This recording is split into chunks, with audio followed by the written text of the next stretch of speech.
The massive alien ships filled Earth's skies like dark clouds. There were thousands of them, sleek, shining vessels that made human spacecraft look like toys. They had appeared suddenly, their engines silent as they took position around the planet. Admiral Zexkar stood tall on the bridge of his command ship. His gray skin and 4 eyes reflected the light of Earth's blue oceans below. He felt nothing but mild annoyance at having to deal with these humans. "Begin the transmission," he ordered. "Let us get this over with." On every screen, radio, and device across Earth, Zexkar's face appeared. His voice was deep and cold. "People of Earth, I am Admiral Zexkar of the Galactic Concordat. Our alliance represents 27 advanced species across 3,000 star systems. Your planet is now under our control. You have 48 hours to surrender and accept our rule. If you refuse, we will destroy your major cities one by one until you submit." In an underground bunker beneath Geneva, 20 men and women sat around a large table. They were the United Earth Defense Council, the leaders who would decide humanity's fate. Their faces were grim as the aliens' message ended. "How many ships do they have?" asked President Amara Ose. General Wei Lu checked his tablet. "Our satellites count 10,342 vessels. Their smallest ship is twice the size of our largest. We have no weapons that can harm them." The room fell silent.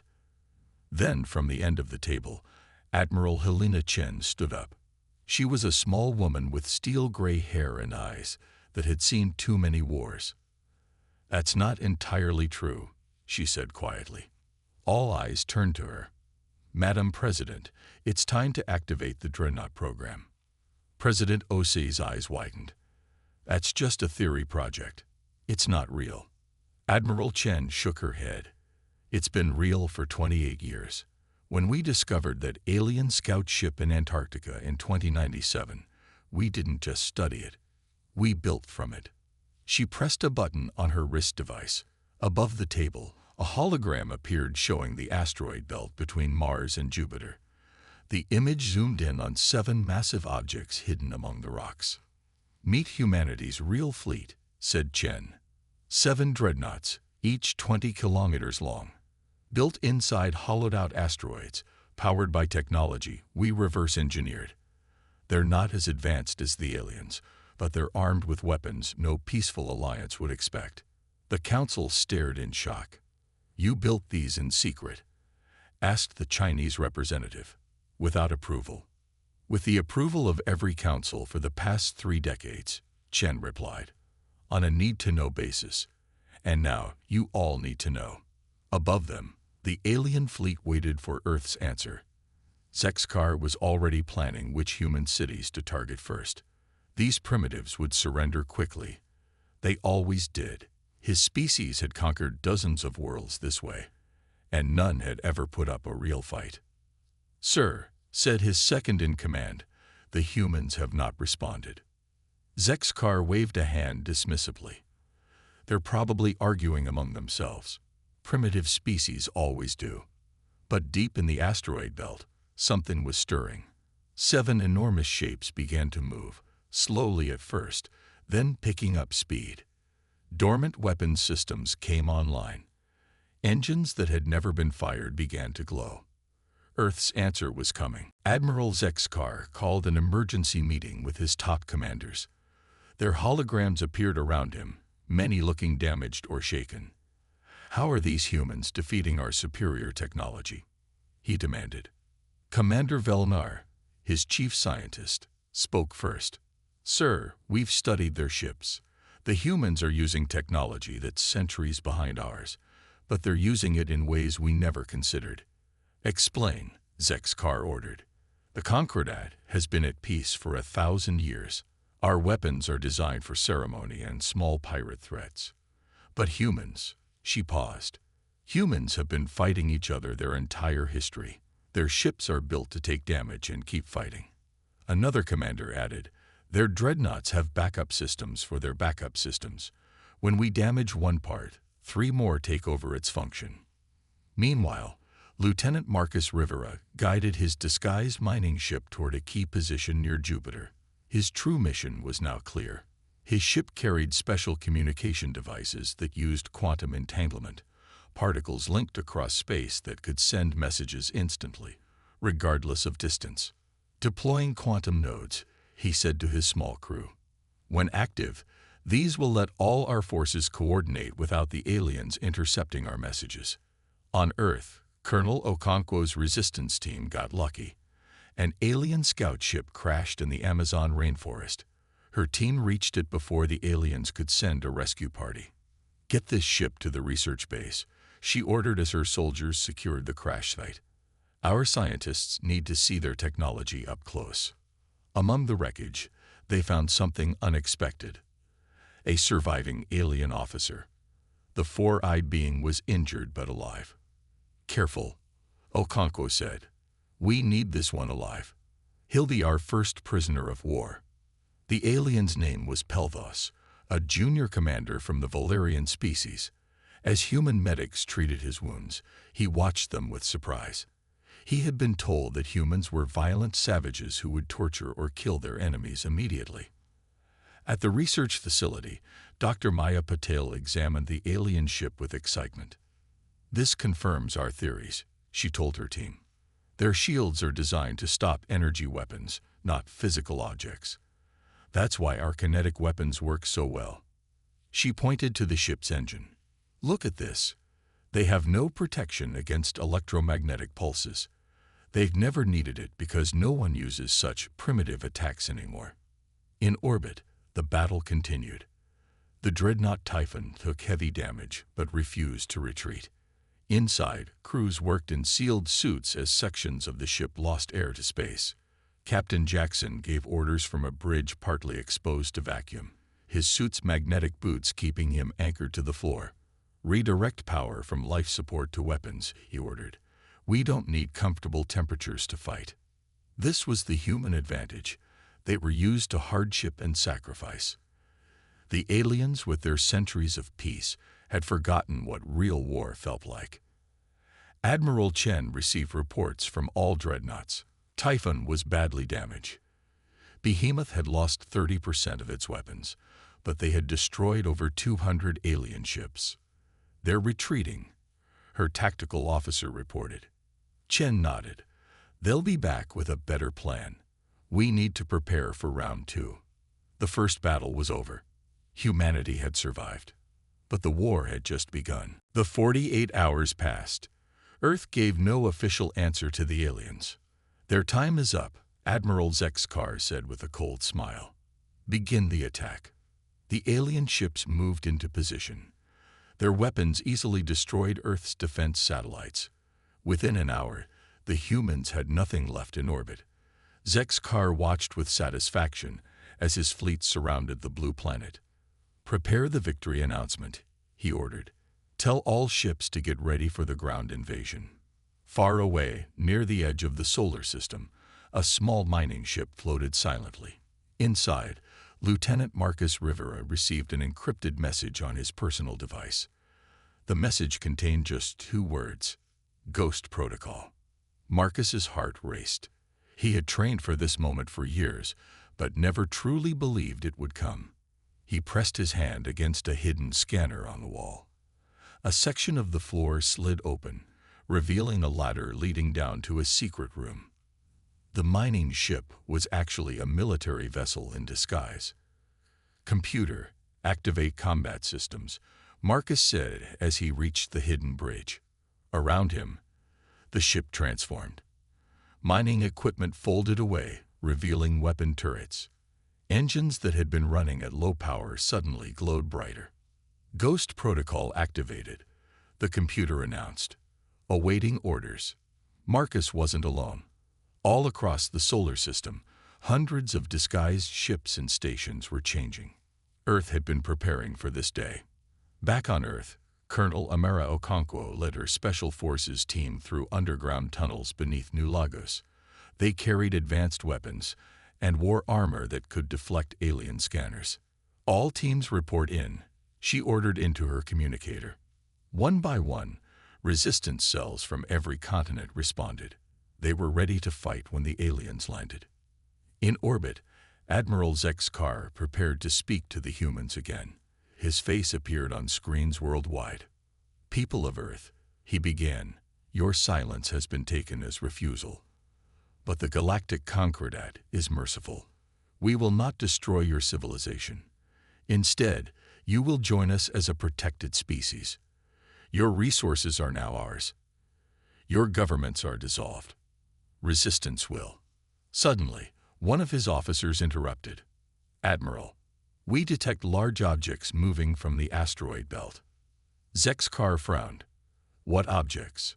Show me." The screen changed to show 7 massive shapes moving toward Earth. They were unlike any ships the aliens had ever seen. Dark, angular vessels covered in weapon systems. Each one was almost as big as a small moon. "Impossible," whispered Zexkar. "The humans don't have this technology." Admiral Helena Chen stood on the bridge of the largest dreadnought, named Leviathan. Around her, the crew worked at their stations, faces serious but determined. "All dreadnoughts report ready, Admiral," her second-in-command said. Chen nodded. "Begin Operation Thunderstrike. Tell all hidden forces across the system. The time has come." The first dreadnought, called Behemoth, accelerated toward the alien fleet.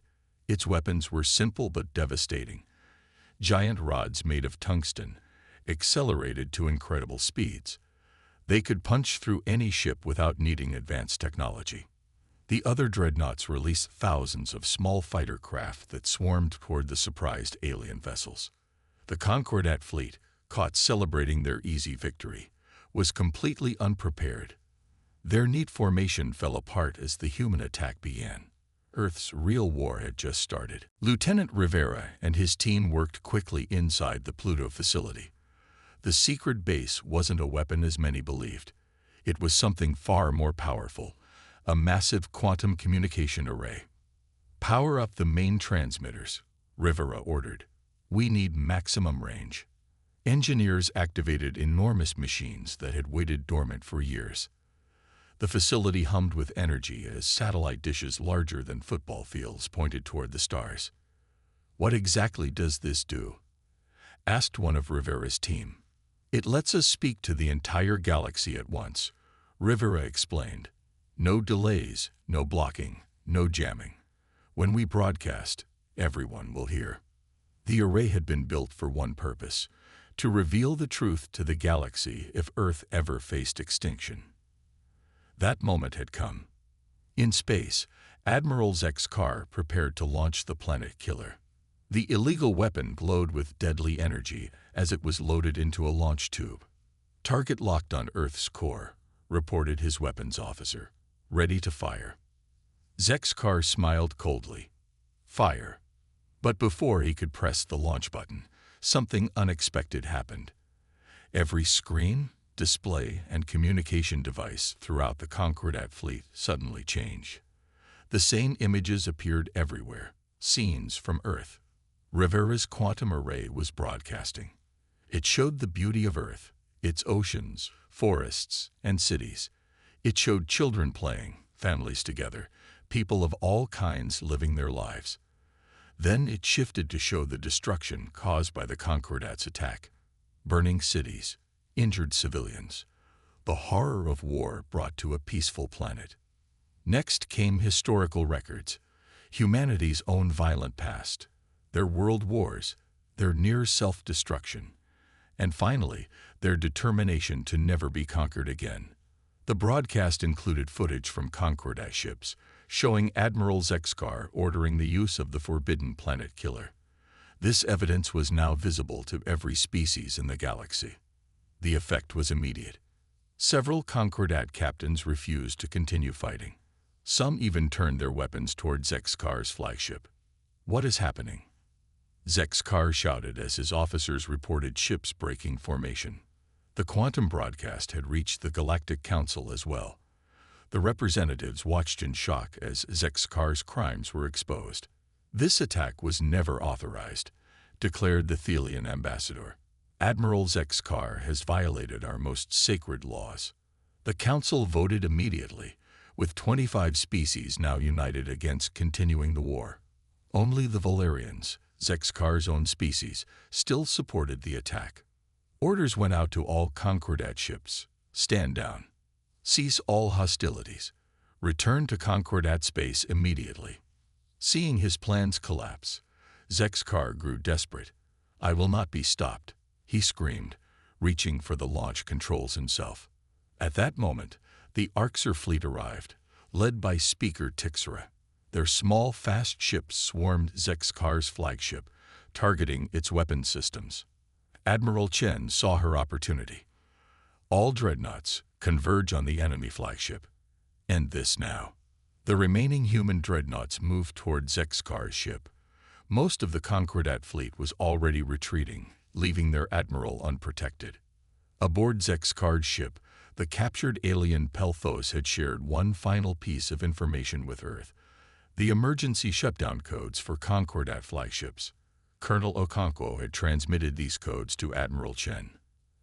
As Zexkar prepared to fire the planet killer despite everything, Admiral Chen broadcast the shutdown sequence. The flagship's systems went dark. The planet killer weapon deactivated. The war was over. Humanity had won. Space lit up with explosions as Earth's dreadnoughts engaged the alien fleet. The behemoth fired its first volley of tungsten rods. They moved at nearly the speed of light, too fast for the alien ships to dodge. 20 Concordat vessels exploded instantly. Their advanced shields, designed to stop energy weapons, were useless against simple metal objects moving so quickly. Admiral Zexkar shouted orders as his perfect formation collapsed into chaos. Raise all shields. Return fire. Contact the Galactic Council for reinforcements. But nothing worked.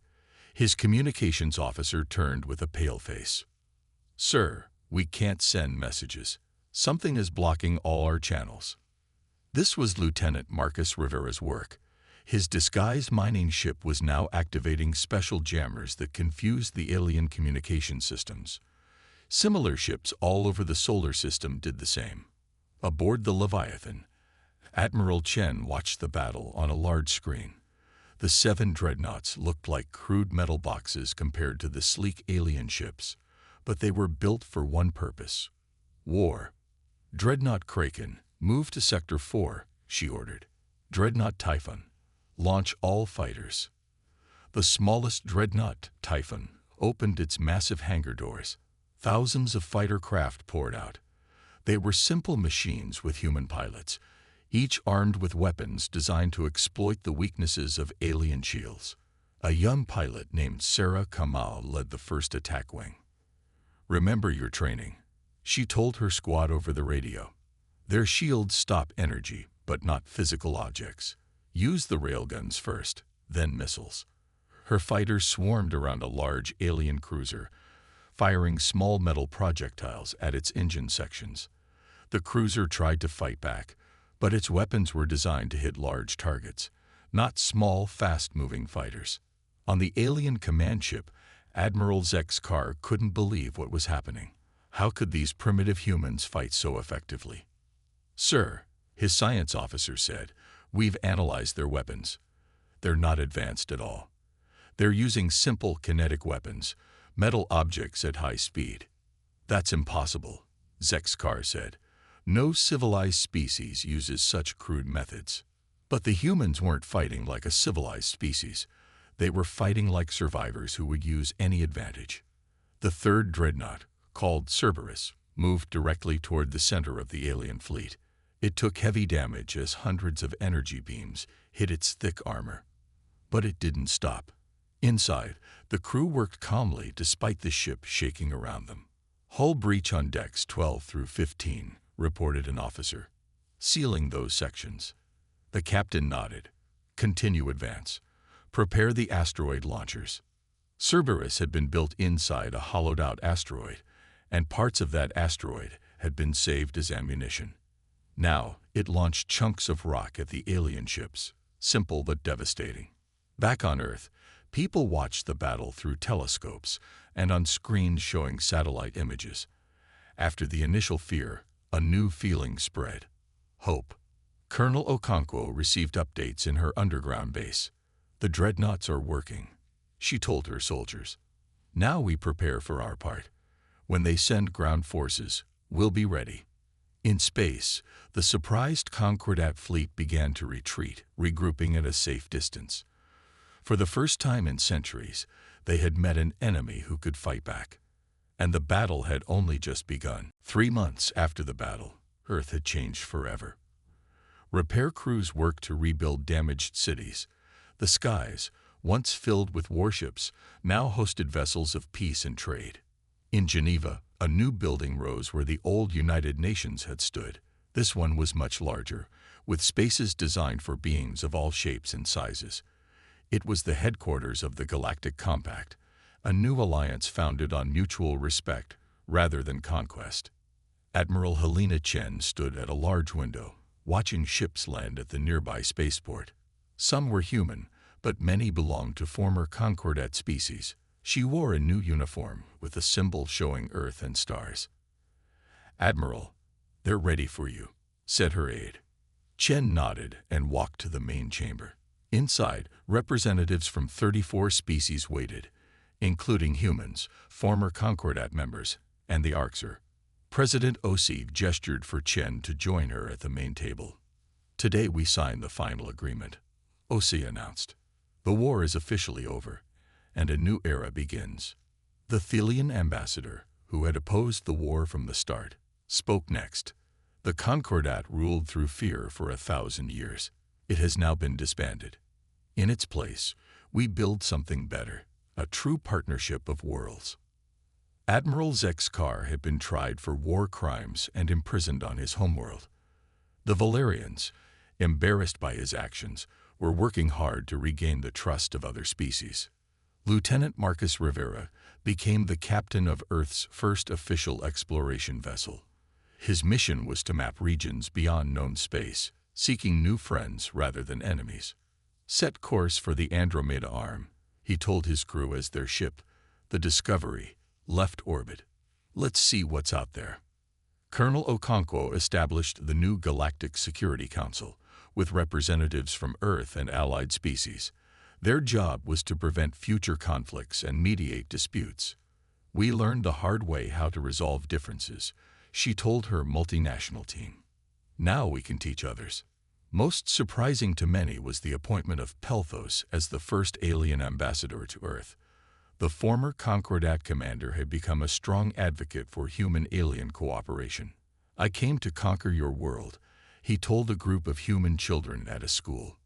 "Instead, you conquered my heart with your courage and compassion." The Dreadnoughts, once Earth's secret weapons, now served as symbols of protection. 6 remained, patrolling the solar system. The Kraken, lost in battle, was remembered with a memorial on the moon, visible from Earth as a shining silver monument. But the greatest project was just beginning. In orbit above Earth, construction crews from a dozen worlds worked together on a massive vessel. At 25 kilometers long, it would be the largest ship ever built by human hands. Unlike the Dreadnoughts, this ship wasn't named after a monster. It bore the name Concordia, meaning harmony and peace. "What will its mission be?"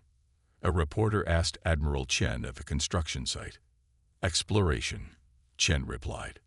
"It will carry scientists and diplomats from all our worlds to seek new knowledge and new friends. The weapons of war have served their purpose. Now we build the tools of peace." As the Concordia neared completion, ships from across the galaxy arrived to join its maiden voyage. They formed a great fleet, not in battle formation, but in a celebration of unity. Humanity had not only survived, they had changed the galaxy forever. And their journey was just beginning. Admiral Chen gathered her captains for a strategy meeting. Hologram projections of each Dreadnought commander appeared around the table on Leviathan's bridge. "The Concordat is regrouping," she told them. "We've surprised them once, but they're learning quickly. We need a bold move before they adapt to our tactics." She pointed to a 3D map of the solar system. "I propose we split our forces. 3 Dreadnoughts will engage their main fleet directly. The other 4 will use short-range FTL jumps to attack their supply lines." Captain Ramos of the Kraken looked surprised. "FTL jumps. They don't know we have that technology.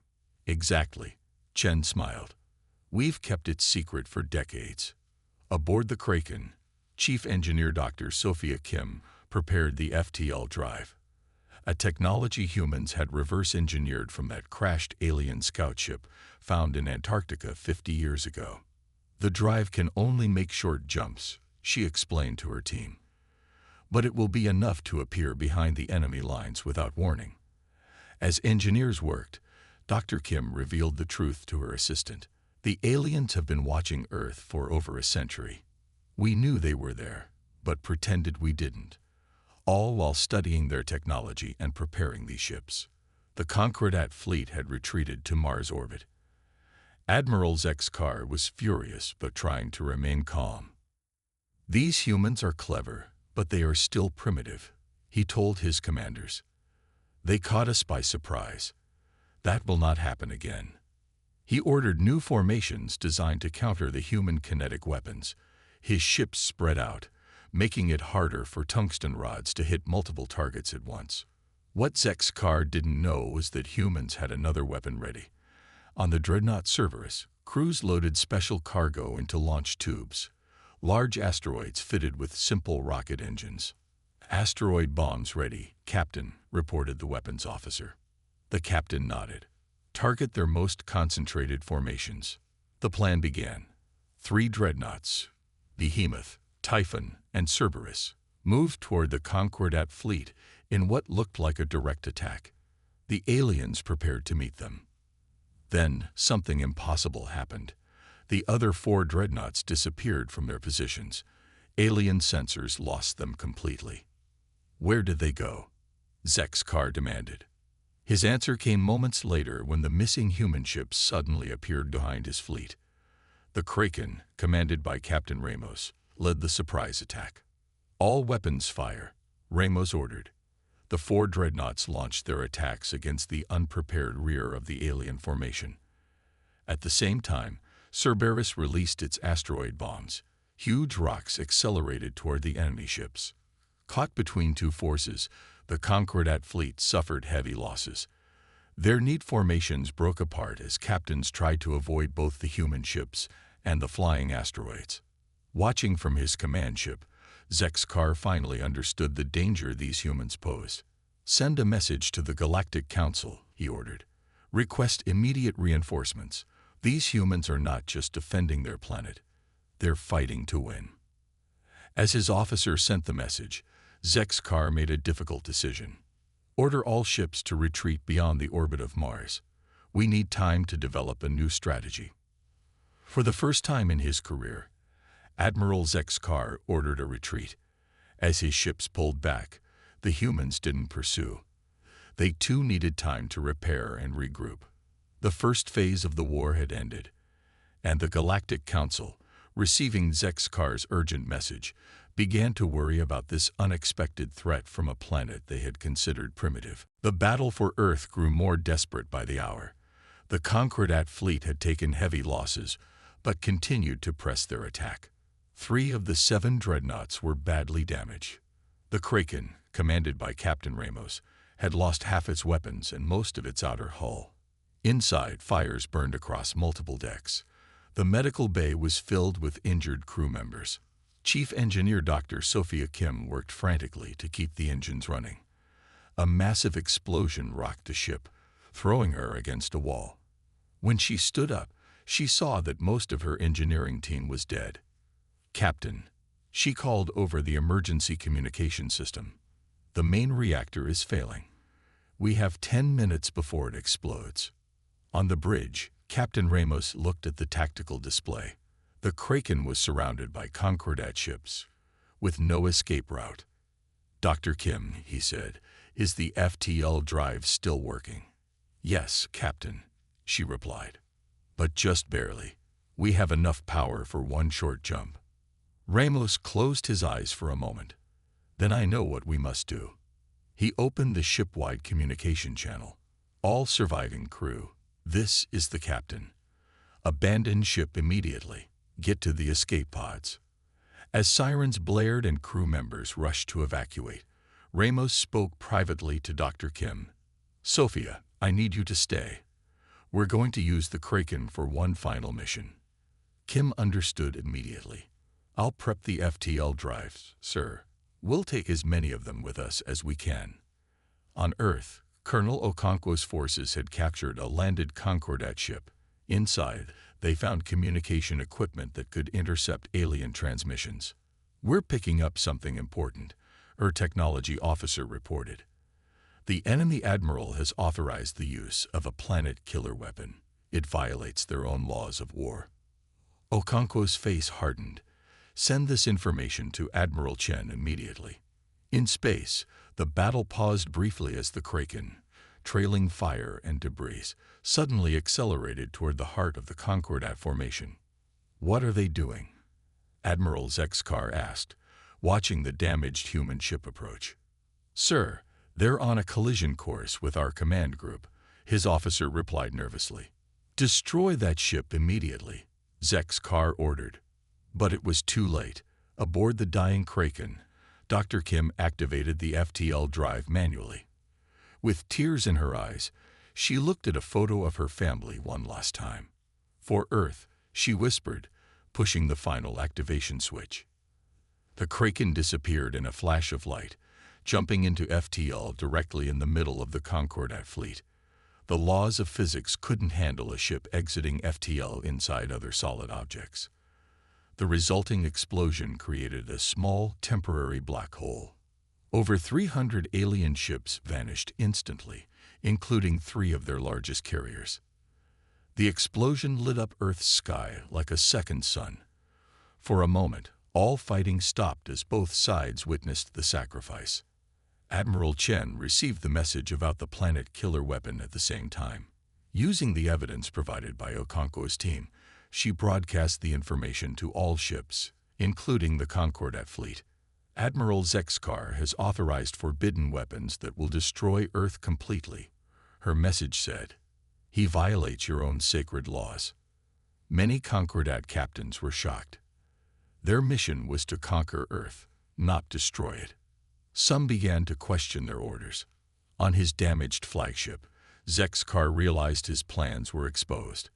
But he would not be stopped now. The planet killer was almost ready to launch. Prepare for immediate deployment, he ordered. Earth will be gone within the hour. But Lieutenant Rivera's mission on Pluto was about to change everything. The Galactic Council met in an emergency session. Representatives from all 27 species gathered in a vast chamber. Their debate was heated. These humans have destroyed hundreds of our ships, shouted the Valerian representative, from the same species as Admiral Zexkar. We must send our entire fleet to crush them. But others disagreed. The Thelian ambassador, a tall being with blue skin, stood up. Perhaps we were wrong to attack Earth, she said calmly. These humans offered no threat to us. We struck first, and they defended themselves with impressive skill. The chamber erupted in arguments. The council, united for 1,000 years, was splitting over the Earth question. The final vote was close. 13 species supported continuing the war, 12 voted for peace talks, and 2 abstained. The war would continue, but the Concordat's unity was broken. Meanwhile, Admiral Zexkar made his decision. He couldn't wait for reinforcements. His reputation and career were at stake. We will attack Earth directly, he told his commanders. If we threaten their homeworld, they will surrender to protect it. His fleet reorganized and set course for Earth. Thousands of warships moved in a tight formation, their weapons ready. On Earth, the Defense Council received the warning from their long-range sensors. They're coming back, President Osei said grimly. And they're heading straight for us. Admiral Chen had anticipated this move. 2 dreadnoughts, Leviathan and Behemoth, were already positioned in Earth orbit, hidden behind the moon. Let them come, Chen said. We're ready. The Earth Council had also made a decision about the Arxer offer. They would accept the alliance, but with strict conditions. The Arxer fleet, consisting of 60 small but fast ships, joined the human forces. Lieutenant Rivera's mission reached its final phase. His ship landed on Pluto, where a secret base had been hidden from alien sensors for decades. Inside was humanity's last resort, a weapon so powerful it could only be used in the most desperate situation. "Begin activation sequence," Rivera ordered as his team entered the facility. "But pray we never have to use it." As the Concordat fleet approached Earth, the battle began. The two Dreadnoughts emerged from behind the moon, surprising the aliens. Thousands of human fighter craft launched from Earth's surface, joining the space battle. The fighting in Earth's orbit was fierce. Buildings shook as explosions lit up the sky. People watched from shelters as their planet's fate was decided above them. Admiral Zexkar pushed his fleet forward, determined to break through to Earth. Several alien ships managed to enter the atmosphere, heading for major cities. Colonel Okonkwo led the ground defense in London as an alien cruiser descended over the city. "All units, prepare anti-ship missiles," she ordered. "Target their engine sections, just like we practiced." The ground battle joined the space war. Humans fought with everything they had, knowing their planet's survival was at stake. On his command ship, Admiral Zexkar grew desperate as the battle continued without a clear victory. He opened a secure compartment and removed a special device, a planet killer bomb forbidden by Concordat law. "Prepare this for deployment," he ordered his weapons officer. "If we can't have this planet, no one will." The officer hesitated. "Sir, using that weapon violates all our treaties." "Do it anyway," Zexkar snapped. "That's an order." The Galactic Council would never know. And if they did, he would simply claim it was necessary. The humans had to be stopped, no matter the cost. As both sides regrouped, a new ship entered the solar system. It was smaller than the Concordat vessels, but moved with unusual speed. It broadcast a message on all frequencies in perfect human English. "People of Earth, we are the Orcs. We too have suffered under Concordat rule. We offer alliance against our common enemy." The message reached both the human fleet and the Concordat ships. Admiral Zexkar recognized the vessel immediately. "Orcs rebels." He spat the words. "Those insect traitors should have been wiped out years ago." The Orcs ship requested permission to dock with the Leviathan. Admiral Chen called an emergency meeting with Earth's leaders. "We know nothing about these Orcs," said President Osai through a secure quantum link. "This could be a trap." Admiral Chen nodded. "Or it could be the ally we need. The Concordat will return with reinforcements soon." After debate, they agreed to meet the Orcs, but with heavy security. The Orcs ambassador was escorted to Leviathan's conference room. The alien looked like a tall praying mantis with 4 arms and compound eyes. It bowed to Admiral Chen. "I am Speaker Tixra of the Orcs Freedom Coalition," it said. "For centuries, the Concordat has kept our people as slaves, using our planets for resources. We have been watching your battle with great interest." Chen studied the alien carefully. "Why should we trust you?" Tixra clicked its mandibles. "Because we bring valuable information about Concordat weaknesses, and we have ships ready to join your fight. But we must act quickly before their reinforcements arrive." Meanwhile, on Earth, the captured Concordat commander, Pelthos, was learning about humans. His cell was comfortable, with books and videos about Earth history. Colonel Okonkwo visited him daily. "Why are you treating me well?" Pelthos asked. "I expected torture." Okonkwo shook her head. "That's not how we wage war. We follow rules, even with our enemies." She showed him videos of Earth's bloody history, world wars, nuclear standoffs, terrorism. Pelthos watched with growing understanding. "Your species has been at war with itself," he said quietly. "Yes," Okonkwo replied. "We nearly destroyed ourselves many times. That's why we're so good at fighting. We've had more practice than any species in the Concordat." Pelthos considered this. "The Council made a mistake in judging your people by your technology level. They should have studied your history." After several days, Pelthos made a decision. "I wish to help your people," he told Okonkwo. "The Concordat's attack was unjustified. I can provide information about our fleet's weaknesses. On the Leviathan, Admiral Chen was still unsure about the Orcs' offer. What do you want in return for your help? She asked Tixra. When victory comes, we want our independence recognized, the Orcs replied. And we want a voice in whatever new order replaces the Concordat. Chen nodded slowly. I will discuss this with Earth's leaders. But know this, we won't replace one tyrant with another. If we ally, it will be as equals. As these discussions continued, Admiral Zexkar received a message from the Galactic Council. Reinforcements were coming, but there was heated debate among council members. Some questioned the wisdom of attacking Earth. Others feared what would happen if humans weren't stopped now. Zexkar had to make a difficult choice, wait for reinforcements or attack again immediately. The fate of the war would depend on his decision.